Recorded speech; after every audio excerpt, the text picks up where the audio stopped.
दोस्तों, ये है मोहब्बतें के इस एपिसोड में हमें देखने को मिलता है कि रोहान और रमन भल्ला बिजनेस से जुड़े एक कॉन्ट्रैक्ट पर बातचीत कर रहे होते हैं। इसी दौरान रूही रमन से पूछती है कि उनका और उनके बेटे का रिश्ता कैसा है। रमन जवाब देता है कि उसका और उसके बेटे का रिश्ता कुछ खास नहीं है। ये सुनते ही रूही तुरंत कह देती है कि यह रिश्ता तो शुरू से ही खास नहीं था। रमन को ये बात थोड़ी अजीब लगती है। तब रूही बात संभालते हुए कहती है कि उसने कहीं पढ़ा था कि बाप बेटी का रिश्ता बहुत अच्छा होता है, लेकिन बाप और बेटे का रिश्ता थोड़ा अजीब ही होता है।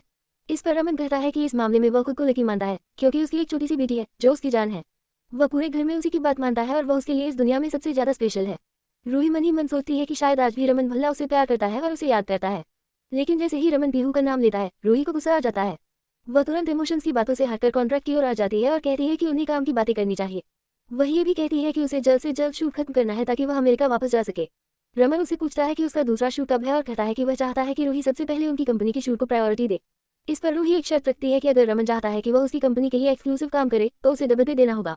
रमन कहता है कि वह इस बारे में सोचकर बताएगा। दूसरी ओर जब मीका इशिता का ध्यान रख रही होती है, तभी पेरियम्मा यानी इशिता की मां का कॉल आता है। कॉल देखकर इशिता इमोशनल हो जाती है। पेरियम्मा मेघा से पूछती है कि वह मुंबई से ही सलामत पहुंच गई या नहीं, शादी का लहंगा फाइनल किया या नहीं और बिना उसकी शॉपिंग न करने की हिदायत देती है। मीका पेरियम्मा को भरोसा दिलाती है कि वह ठीक है और बिना उनकी शॉपिंग नहीं करेगी। तभी मीका सोचती है कि क्यों न इशिता को उसकी मां की आवाज सुनाई जाए। जैसे ही इशिता स्पीकर पर अपनी मां की आवाज सुनती है, उसकी आंखों से आंसू बहने लगते हैं। पेरियम्मा इशिता के पिता वंदिता और बाला के बारे में पूछती है और कहती है कि मेघा जल्दी वापस आए क्योंकि इशिता उसे बहुत मिस करती है और शादी की तैयारियों में उन्हें जरूर शामिल करे। मेघा उन्हें भरोसा दिलाती है। इसी दौरान इशिता की आवाज सुनकर पेरियम्मा पूछती है कि मेघा तुम्हारे साथ कौन है। मीका झूठ बोलते हुए कहती है कि वह बाहर है और उसे एक जरूरी कॉल आ रही है। ये कहकर वह फोन काट देती है। इशिता बहुत रोती है, लेकिन मीका उसे संभालती है। इशिता मीका को थैंक यू कहती है क्योंकि उसकी वजह से वो सालों बाद अपनी माँ की आवाज सुन पाए और यह जानकर अच्छा लगा कि वे सब ठीक है।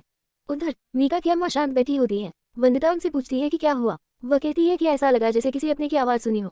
वंदिता कहती है कि वह मेघा से बात कर रही थी और साफ कहती है कि ईशू के जाने के बाद भला परिवार से उनका कोई रिश्ता नहीं है।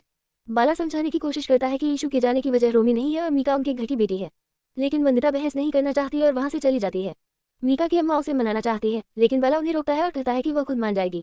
अब उन्हें मीका की शादी पर ध्यान देना चाहिए। दूसरी ओर मुंबई में डिजाइनर मीका का लहंगा तैयार कर देता है और आदित्य को दिखाता है। आदित्य कहता है कि वह तब तक फाइनल नहीं करेगा जब तक मीका खुद पहनकर हामी न भर दे। वह मीका को कॉल करता है, लेकिन फोन आलिया उठाती है और बताती है कि मीका उसकी दोस्त है और इस समय हॉस्पिटल में है। आदित्य घबरा जाता है और पूछता है कि क्या चिट्ठी ठीक है। आलिया उसे भरोसा दिलाती है और कहती है कि वह चाहे तो हॉस्पिटल आकर लहंगा दिखा सकता है। वह उसे उसी हॉस्पिटल का एड्रेस देती है जहाँ इशिता भर्ती होती है। आदित्य हॉस्पिटल पहुंचता है और इशिता के कमरे की ओर जाता है। तभी मेघा उसे देख लेती है और रोक लेती है। आदित्य बताता है कि वह मीका चिट्ठी को शादी का लहंगा दिखाने आया है। मेघा डर जाती है कि कहीं आदित्य इशिता को न देख ले। वह उसे रोकने की कोशिश करती है, लेकिन आदित्य अंदर चला जाता है। कमरे में कोई नहीं होता, जिससे मीका को राहत मिलती है। आदित्य बताता है कि उसने लहंगा फाइनल कर लिया है और मीका से एक बार देखने को कहता है। मीका उसे डांटती है कि वह बिना पूछे हॉस्पिटल कैसे आ गया। आदित्य कहता है कि शादी में कुछ ही दिन बाकी है और उसे उसकी मदद करनी ही पड़ेगी। मीका फोन चेक करती है और आलिया का मैसेज देखती है कि वह ड्रेसिंग के लिए गई है। मीका आदित्य से कहती है कि वे कैफे में जाकर बात करेंगे। दूसरी ओर मीर रमन से पूछता है कि उसने रोहान को डबल पैसे देकर एक्सक्लूसिव क्यों किया। रमन साफ कहता है कि इस कॉन्ट्रैक्ट के लिए वह कुछ भी करेगा और मीर से बीच में न बोलने को कहता है।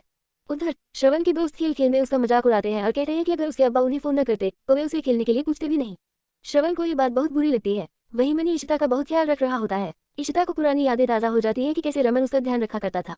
तभी उसे होश आता है और वह मनी को देखती है। मनी कहता है कि अगर उसे किसी बात की फिक्र हो तो वह उसे कह सकती है। आलिया अपने पेरेंट्स के लिए मुंबई की मशहूर भेलपुरी लेकर आती है। तीनों साथ में अच्छा वक्त बिताते हैं। तभी मनी के पास रमन भल्ला का कॉल आता है, जो इशिता के फोन पर होता है। मनी डर जाता है कि अगर इशिता को पता चला तो उसकी तबीयत बिगड़ सकती है। वह आलिया से कहता है कि वो कॉल उठाए और किसी और नाम से बात करे। आलिया पूछती है कि आखिर माजरा क्या है। मनी कहता है कि वह सब बाद में बताएगा और जब भी इस नंबर से कॉल आए वही अटेंड करेगी। वह नहीं चाहता कि इशिता का नाम इस सब में आए। और इसी के साथ दोस्तों एपिसोड खत्म हो जाता है। नेक्स्ट एपिसोड में देखने को मिलेगा कि आदित्य इशिता को देख लेगा और कहानी और भी धमाकेदार हो जाएगी।